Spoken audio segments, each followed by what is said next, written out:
Hello, and welcome to my lecture recital, a musical expedition into the communicative and the emotional, research on the aesthetics of romantic baritone art song literature. Normally, I would ask you to silence your cell phones and other noise-making devices now, but we don't have to do that, so let's continue. I would like to begin this presentation with a recording of what I think is one of the most beautiful art songs ever written, Nacht from Liederkreis by Robert Schumann, sung by the great Fischer Dieskau.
Beautiful, is it not?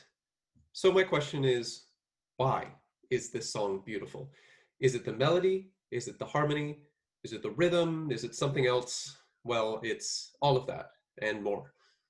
Which brings us to the topics of today's discussion. We'll be discussing aesthetic responses. Those include affective and associative responses, to be discussed later, to emotional and internal mimesis, and natural or external mimesis, also to be defined later. We will also be looking at the perspectives of the composer or the composition, the performer, and the listener. That is to say, what the composer's intentions were in writing their music, the performer's intentions, what they're communicating from the composer, as well as what the listener ultimately feels when listening to music. We will also be exploring all of this through musical examples, including repertoire from Franz Schubert, Johannes Brahms, Stefano Donaudy, and Gabriel Fauré. For some definitions, we will start with aesthetics. Aesthetics is a musical philosophy defined by the theoretical study of the process and purpose of music's effects. The famous aesthete and educator John Dewey describes aesthetic theory as akin to the study of plants, such as why plants grow, what makes them grow, chlorophyll, soil, sunlight, etc. Person breaks down aesthetic response into 5 basic categories. Those are affective, objective, which is split into analytic and global, categorical, and associative. We'll be focusing on affective and associative, as well as persons outlying of the different kinds of performers. We'll be focusing on the voice performer, obviously. So, on to something called mimesis. Mimesis is a subtopic in aesthetics, meaning imitation and or communication. Now, this dates back all the way to Greek philosophy and Aristotle, where it just meant image of an image. Didn't really mean anything outside of representing something. But today, we take a look at mimesis as being truly embodying or being something. The performer is the character. The piano is the extra musical elements that they're trying to communicate. So for mimesis, we can split that even further into internal or emotional mimesis and external or natural mimesis. So internal mimesis pertains to affective aesthetic response. These are the emotions that we feel inside us, while external or natural mimesis pertains to the associative aesthetic response, what we associate things in music to in our lives, such as bird call or thunder. So we know what bird call and thunder is, but how do we describe emotions? Well, Plutchik writes that emotion is a complex chain of events with a reaction to a stimulus that ultimately causes a physical reaction in some way. So we know what emotions are now, but we're interested in categorizing and defining things even further. So how do we categorize emotions? Well, Plutchik gives us an answer to that in his Wheel of Emotion. As you can see here, Plutchik has 8 basic emotional dimensions. ecstasy, admiration, terror, amazement, grief, loathing, rage, and vigilance. These obviously aren't all of the emotions, but Plutchik uses these as sort of placeholders. They are kind of the representations of the hundreds upon hundreds of emotional words that we can use in everyday life. So the way that this wheel is set up is we have our base level, which is in the middle on the circle here, but also the top layer, as you can see in the top left of our layers of emotional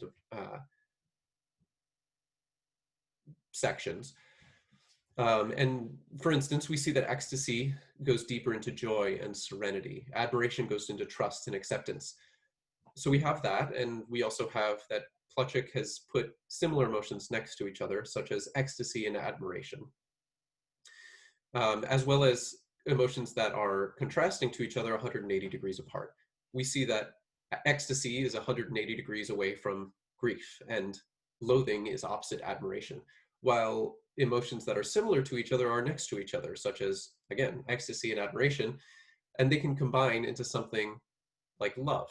You feel ecstasy when you're around the person you love. You admire them, you trust them, you find joy in them, serenity and acceptance, and so forth. So now we can go on to our applications. To begin each composer's aesthetic analysis, we'll begin with a quote about that composer's aesthetics. The researchers Molnar and Molnar state that to experience Schubert is to experience the atmospheres that Schubert generated with his music and to wander with him across unforeseen and unexpected landscapes beyond not only the market exchange of goods, but the life in general. So for instance, we are going on a journey with Schubert's music. We'll begin with a recording of Thomas Quasthoff's rendition of Im Dorfe from Schubert's Winterreise.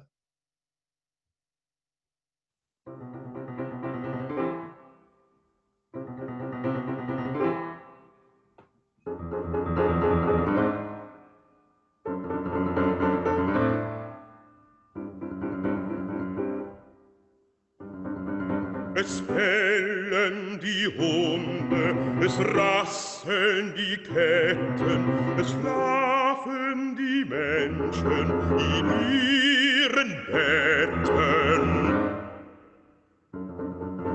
Träumen sich manches, was sie nicht haben, tun sich im Guten und Argen erlaben.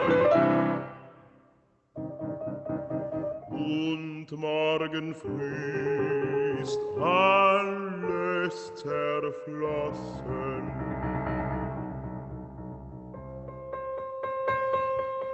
Je nun, sie haben ihr Teil genossen und hoffen, was sie noch übrig ließen. So, certainly a beautiful song in its own way and very communicative, especially by such a renowned singer. So for our aesthetic analysis of Im Dorfe, we'll begin with the natural descriptors or external mimesis. So in this music, we hear dogs barking, chains rattling, people snoring. This is found in the rumbling figure in the piano, as well as in the text, which states, quite literally, dogs are barking, their chains are rattling, people are asleep in their beds. We also hear of dreaming in the B section, which is lighter and lilting, and the text describes this as well. But then they have enjoyed their share and hope was left over, will still be found on their pillows. So for emotive descriptors, or internal mimesis, we have dark blue of pensiveness, sadness, and grief. The wanderer, as he comes into a town, is thinking about his loneliness and sad that he can't have what everybody in these beautiful homes has. The wanderer also feels purple disgust and loathing, both for himself and the people that have what he can't have. He also feels annoyance and anger. He's annoyed that, again, he can't have what he wants, but he's also annoyed with himself for not letting him have that. Bostridge states in his book about Winterreise, we confront our anxieties in Winterreise, and our purposes may be cathartic or even existential. We sing of our absurdity only to rebut it. In other words, we have kind of an existential crisis. We put ourselves in the place of this wanderer and try to see ourselves in what he's doing. Now, for the part you've all been waiting for, we get to listen to myself sing, albeit in recording, but nonetheless, hopefully still enjoyable. And for our first song that I'll be singing, I'll be doing Nacht und Träume by Franz Schubert, and I'll read the text of each piece before we go into it. Holy night, you sink down. Dreams, too, drift down. Like your moonlight through space, through the quiet hearts of men, they listen with delight, calling out when day awakens. Return, holy night, fair dreams, return.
For our aesthetic analysis of Nacht und Träume, we'll start with natural descriptors. We hear dreams and sleep. The text states dreams too drift down. The text also states of a nighttime landscape. Holy night, you sink down, and like your moonlight through space. For emotive descriptors, we have yellow serenity, joy, and ecstasy. The singer is ecstatic to be experiencing the serenity of night. Our indicators here are a slow tempo, which is marked sehr langsam, a quiet dynamic, which is pianissimo throughout, and repeated rhythmic figure throughout is kind of trance-like, almost a lullaby, rocking. So we'll start next with Der Erlkönig by Franz Schubert, and this one's a little bit longer, and it has multiple characters, so see if you can find them while I read. Who rides so late through the night? It is the father with his child. He has the boy in his arms. He holds him safely. He keeps him warm. My son, why do you hide your face in fear? Father, can you not see the Erlking?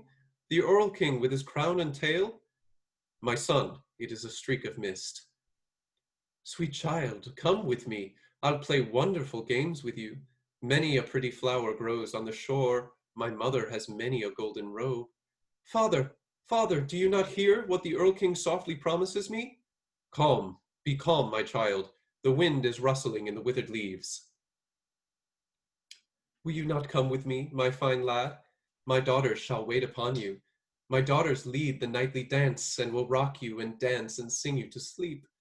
Father, father, can you not see Erlking's daughters there in the darkness? My son, I can see clearly. It is the old grey willows gleaming.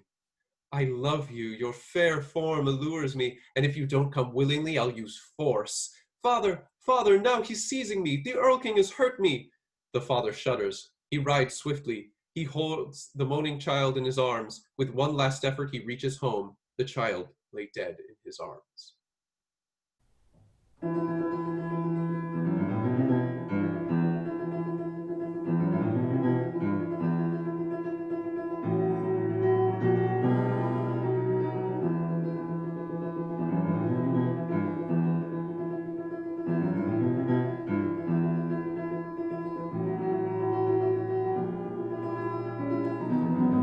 Wer reitet so spät durch Nacht und Wind?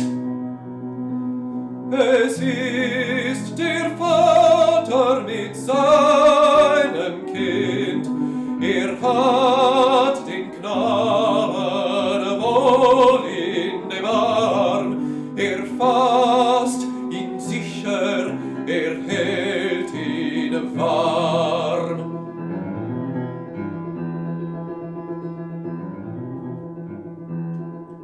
Mein Sohn, was birgst du so bang dein Gesicht?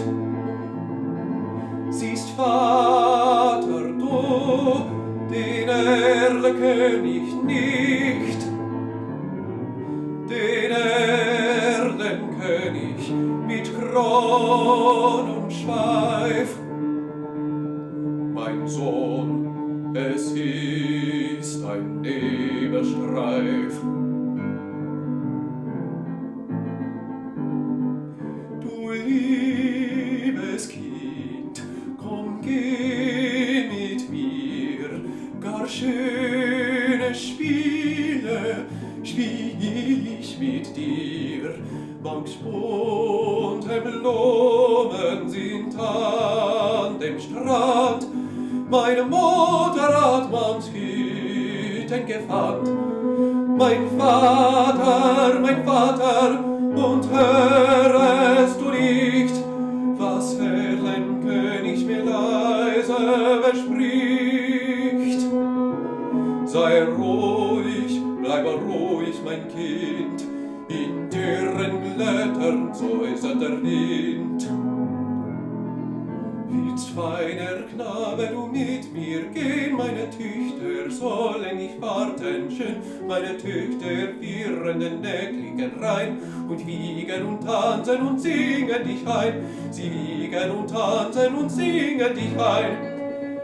Mein Vater, und siehst du nicht dort, Erlkönig Töchter am düstern Ort? Mein Sohn, ich seh es genau, ich scheinen die alten Weiden so grau.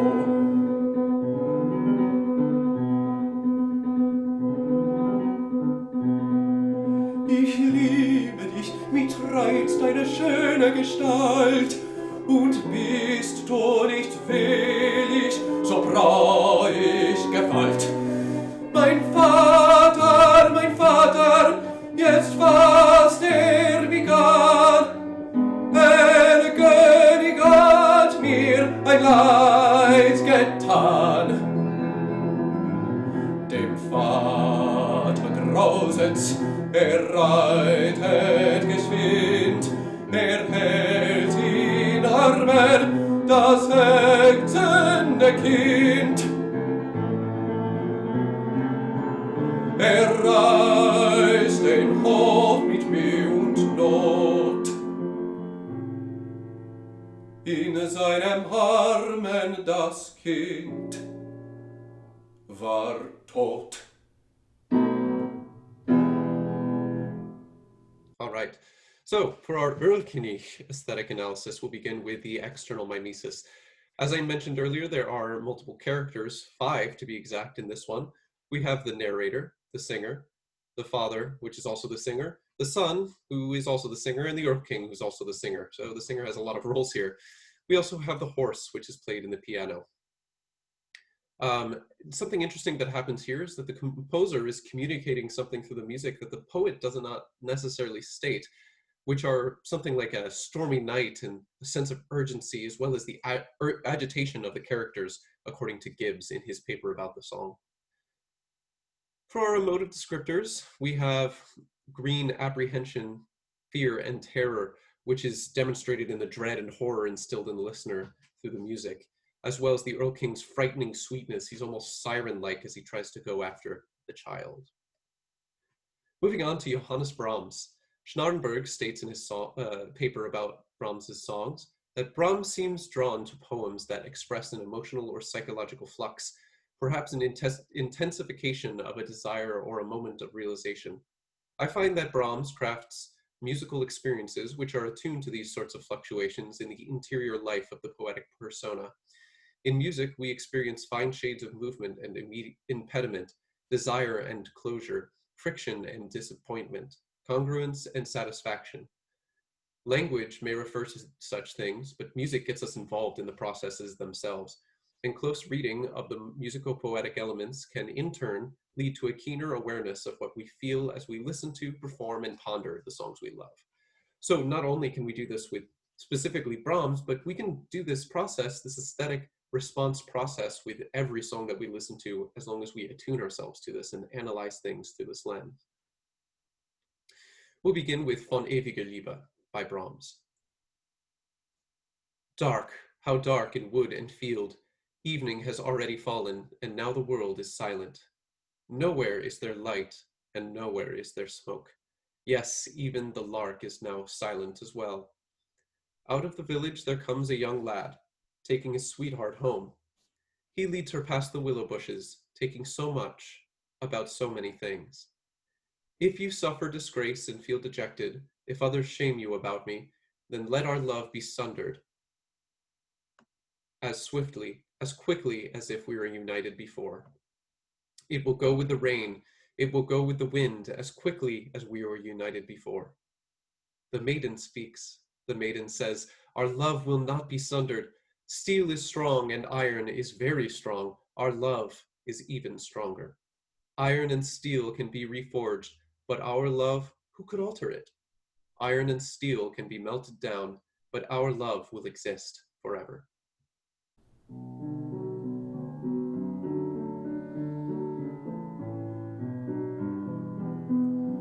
Dunkel, wie dunkel, in Wald und in Feld. Abend schon ist es, nun schweiget die Welt. Nirgend noch Licht und nirgend noch Rausch, ja, und die Lerche, sie schweiget nun auch.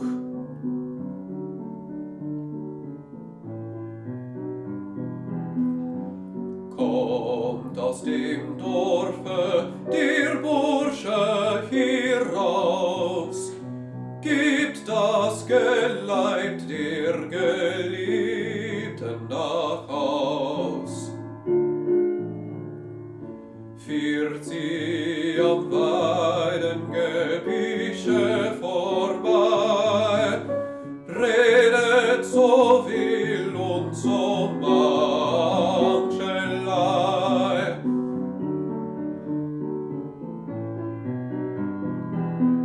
Leidest du Schmach und betrübest du dich, leidest du Schmach von an der Not.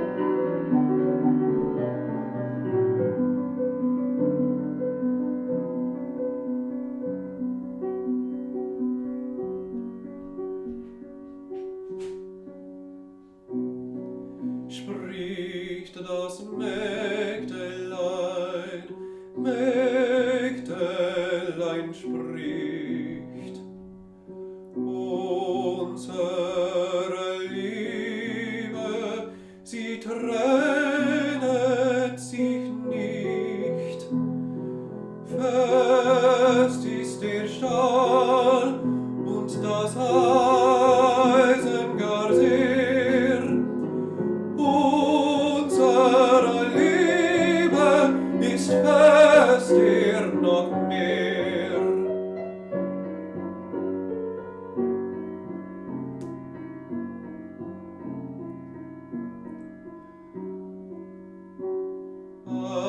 Eisen und Stahl, man schmiedet sie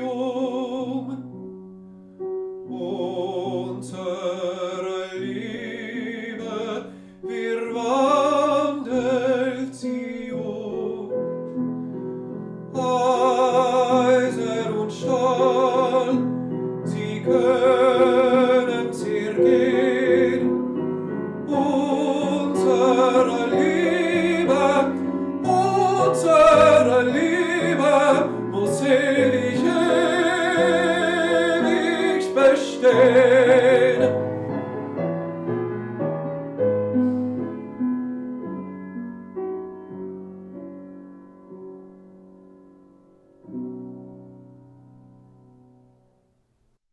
All right, so for our fun ewiger liebe aesthetic analysis, beginning with external mimesis, we have nighttime, which is described in the text. Dark, how dark in wood and field, evening has already fallen, and now the world is silent.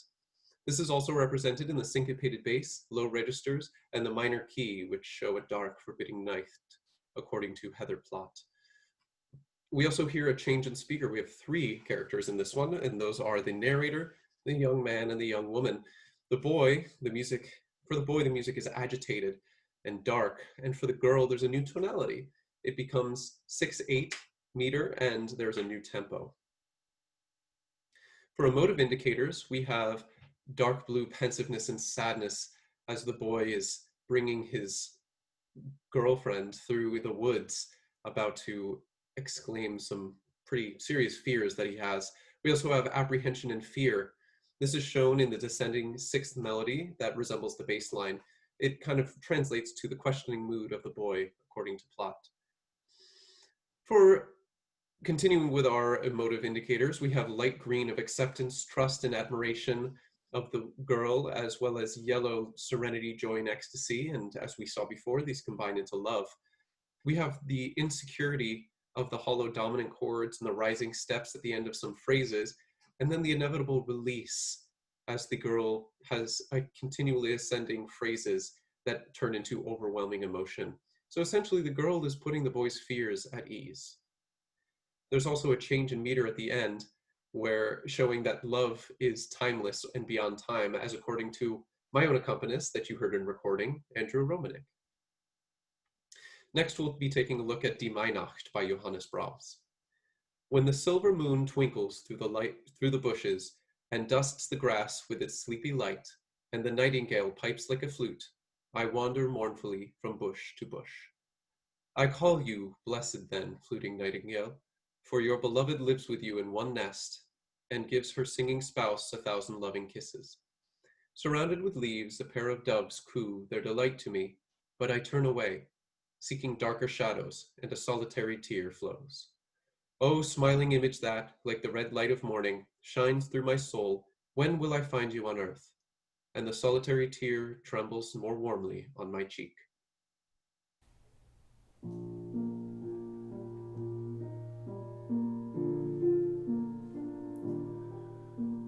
Wann der silberne Mond durch die Gesträuche blinkt und sein schlummerndes Licht über den Rasen streut und die Nachtigall flötet,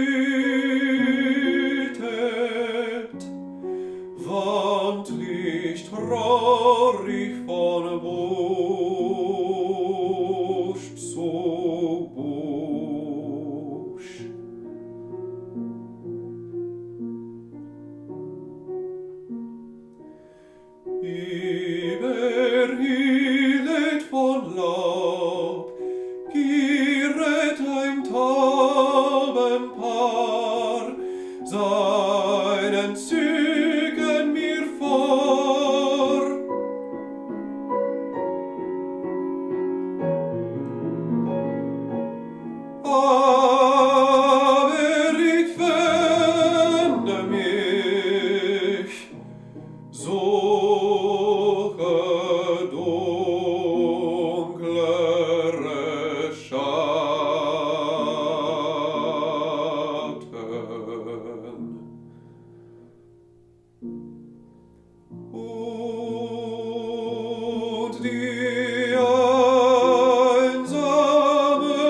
besser mir wann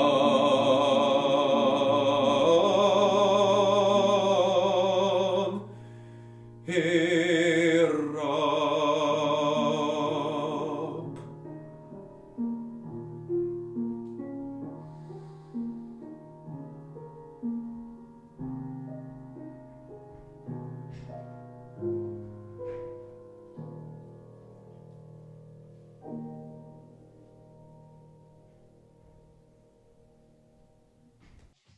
For die Mainacht aesthetic analysis, with our external mimesis, we hear images of night, morning, animals, and plant life.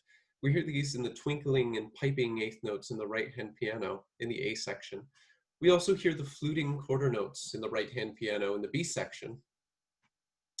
And the tears flowing in their Träume rinnt, we hear this in the descending lines in the accompaniment, as well as the vocal line, as you can see around here. For our emotive indicators, we have yellow serenity of the landscape. We have the dark blue pensiveness, sadness, and grief of the character who cannot find the one he loves. This is shown in the first third in the text, the piano dynamic, and the less active accompaniment. And in the final third in the text, the piano dynamic and less active accompaniment. We also hear red annoyance and anger of the character in the middle section with the text where it has a more active accompaniment and a forte dynamic. It's also interesting to note that Brahms removed some of the poet's text, more positive text to be exact, saying, "I call you blessed then, fluting nightingale, for your beloved lives with you in one nest and gives her singing spouse 1,000 loving kisses."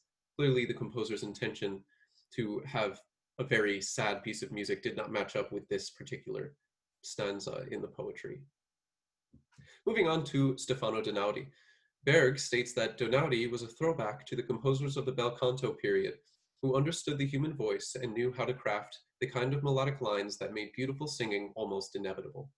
And Yao Min states that Donaudy used his musical vocabulary to synthesize the events, figures, scenes, emotions, and feelings into one perfect whole. We'll begin with E Filli detto from Donaudy's 26 aria di stile antico. And Phyllis said to me, "Get up, you lovers, the enchantments are removed. Love rules no longer." But Phyllis on my breast I held tight, breathless, and all trembling she said to me then, "Love is an archer who never loses his spurs or his helmet."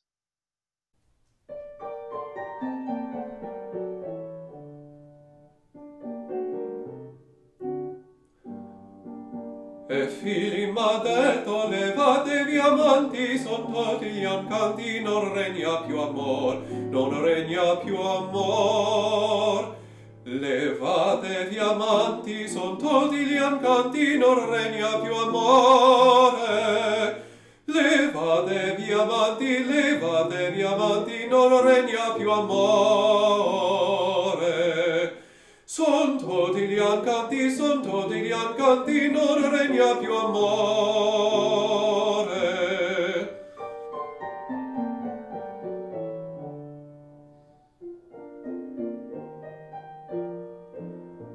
Ma Filli al mio petto stringeva nell'ante, tutta tramente m'ha detto e salor, amore è un arciero,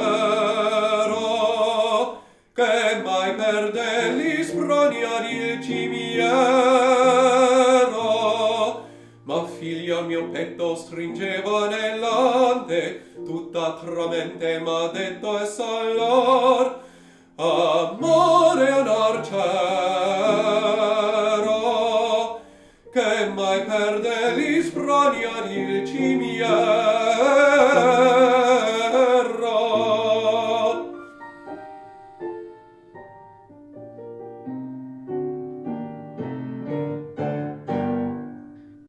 For our aesthetic analysis of E Filli detto, our natural indicators show two lovers, which are the singer and Phyllis, who's talked about in the text, as well as rising lovers with this rising vocal line on "Get up, arise, you lovers."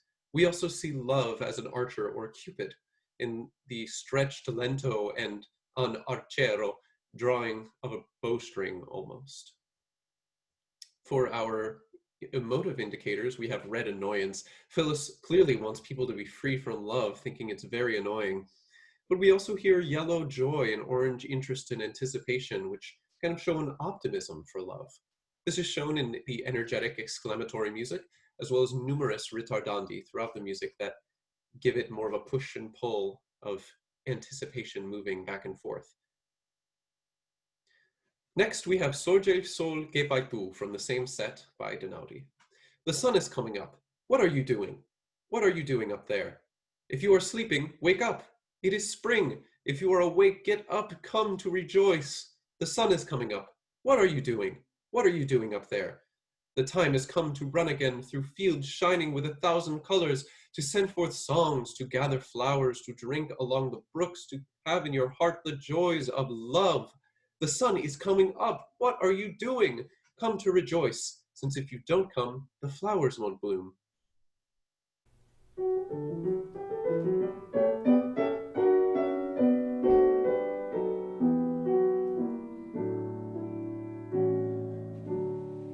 Sorge sol, che fai tu, che fai lassù? Se dormi svegliati è primavera, se vegli levati viene a gioir. Sorge sol, che fai tu, che fai lassù? E tempo venuto di correre ancor pei campi stellanti di 1000 colori, di sciogliere canti, di cogliere fiori, di ben lungo i rivi d'avere nel cor le gioie d'amor. Sorge sol, che fai tu? Vieni a gioire, che se tu non vieni non sbocciano i fior. All right, for our aesthetic analysis of Sorge Sol Che Fai Tu, with external mimesis, we have the rising sun exclaiming to wake up. This is shown in the rising motion in the vocal line, a hurried tempo, and the 16th note patterns that go along with it.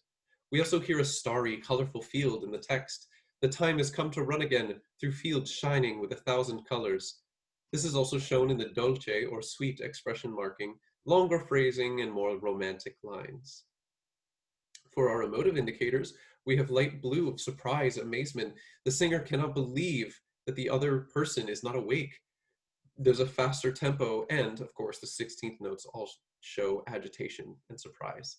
We also have yellow joy and ecstasy, as well as orange interest and anticipation, moving into optimism. This is shown in the major modality, unison with the piano on The Sun is Coming Up, with an echo, of course, and the faster tempo. Very optimistic, if you ask me. Lastly, for our Donaudy set, we have Vorrei poterti odiare. I would like to be able to hate you, but I have a heart too much a slave. I think again of so many false promises, of the long torments endured till now, and yet again I cover your lips with kisses, hold you close to my heart, which has suffered so much, which bleeds and begs for pity on its affliction. I would like to be able to hate you, but I have a heart too much a slave.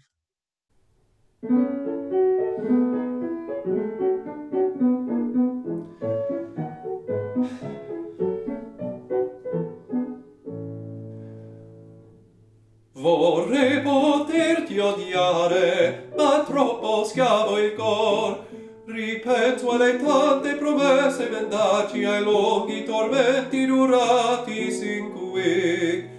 E por ti ricopro le labbra di baci, ti stringo al mio cuore che tanto soffrì, che sanguina e chiede pietà al suo dolor. Vorrei poterti odiare, ma troppo schiavo il cor.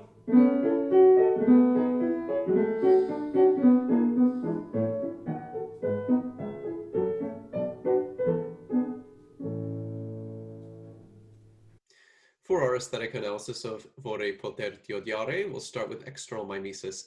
Clearly, there's the singer and their lover, and the singer is covering their lover with kisses, holding them close. This is shown with an accelerando and a crescendo through the middle phrase. The kisses become more and more frequent. For our emotive indicators, we have red annoyance and anger. The text states, I would like to be able to hate you. There's also exclamatory music, a doloroso or painful expression marking, moving with this annoyance and anger. But of course, we also have joy and admiration, lit yellow and light green, which combine to love. This is shown in the major modality, the allegro tempo marking the upbeat ending, and of course the text saying that I can't help but love you. And there's a nice conflict between love and hate that's shown in the lyrics, according to Yao-Min. For our last composer of this presentation, we have Fauré, Gabriel Fauré. Stephen Rumpf, our own professor at the University of Washington, has 3 wonderful quotes about Fauré, stating, Fauré expected his singers and audiences to listen critically, savoring the performance within the performance, as well as Fauré wrote songs that revel in performativity and invite us to contemplate music itself as an object of representation. Lastly, he states, the singer who performs these melodies must reflect upon and interpret the piano's represented music during the act of performance. So not only is the performer in charge of their own expressivity, but they also have to be aware of what the piano is expressing. And the Fauré invites the listener to think critically and savor everything in the performance. We'll begin with a recording of A Clement.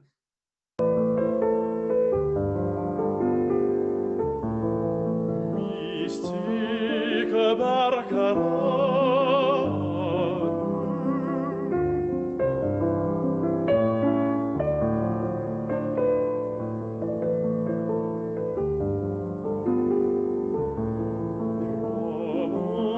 Provence sans parole.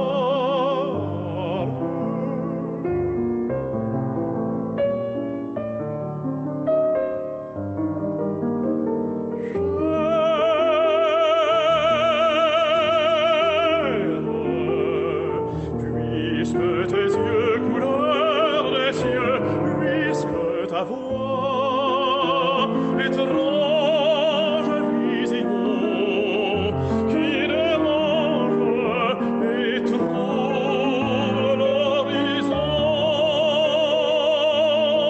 de ma raison. Certainly a beautiful song. For our A Clement aesthetic analysis, we'll begin with external mimesis. We have images of Venice, boats, which is shown in the entirety of the text, as well as a swaying sensation in the music. Rumpf states that the singer's answering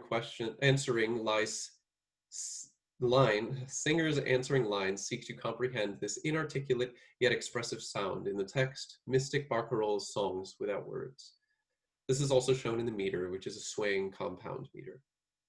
For our emotive indicators, we have yellow serenity, shown in the calm swaying figures, as well as orange interest in the swelling dynamics cultivating in a forte at the climax.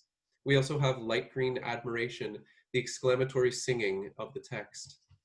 The music also may invoke a swaying, subtle smile, lifting of the shoulders, and mimicking the rising melody, according to Rumpf. For my songs that I am singing, we'll begin with À présent rêve, the famous art song by Fauré. In sleep made sweet by a vision of you, I dreamed of happiness, fervent illusion. Your eyes were softer, your voice pure and ringing. You shone like a sky that was lit by the dawn. You called me, and I departed the earth, to flee with you toward the light. The heavens parted their clouds for us. We glimpsed unknown splendors, celestial fires. Alas, alas, sad awakening from dreams, I summon you, O night, give me back your delusions. Return, return in radiance, return, O mysterious night.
aesthetic analysis of À présent rêve, we'll begin with external mimesis. This is found in the nighttime and dreaming visions of a loved one, which is seen in the static movement, in the accompaniment, steady eighth note chords, and this also has a dark texture to show the sadness of the person being away, the nighttime that this is taking place in. We also hear a light and radiance in the text. To flee with you toward the light, the heavens parted their clouds for us. We glimpsed unknown splendors, celestial fires. For our motive indicators, we hear orange, interest and anticipation, yellow, serenity and joy. These are both in being with somebody lost. The text states, I dreamed of happiness, fervent illusion. However, we also hear dark blue, pensiveness, sadness, and grief. There's a longing for someone, a dreaming of their return, which is shown in the minor tonality and the dark, thick texture, as well as the whale-like motive shown here in the music. For our last song today, we will be hearing En Sourdine by Fauré. Calm in the half-day that the high branches make, let us soak well our love in this profound silence. Let us mingle our souls, our hearts, and our ecstatic senses among the vague languors of the pines and the bushes. Close your eyes halfway, cross your arms on your breast, and from your sleeping heart, chase away forever all plans. Let us abandon ourselves to the breeze, rocking and soft, which comes to your feet to wrinkle the waves of auburn lawns. And when, solemnly, the evening from the black oak falls, the voice of our despair, the nightingale, will sing.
All right, for our aesthetic analysis of En Sourdine, one of my favorite art songs, We'll begin with natural indicators or external mimesis.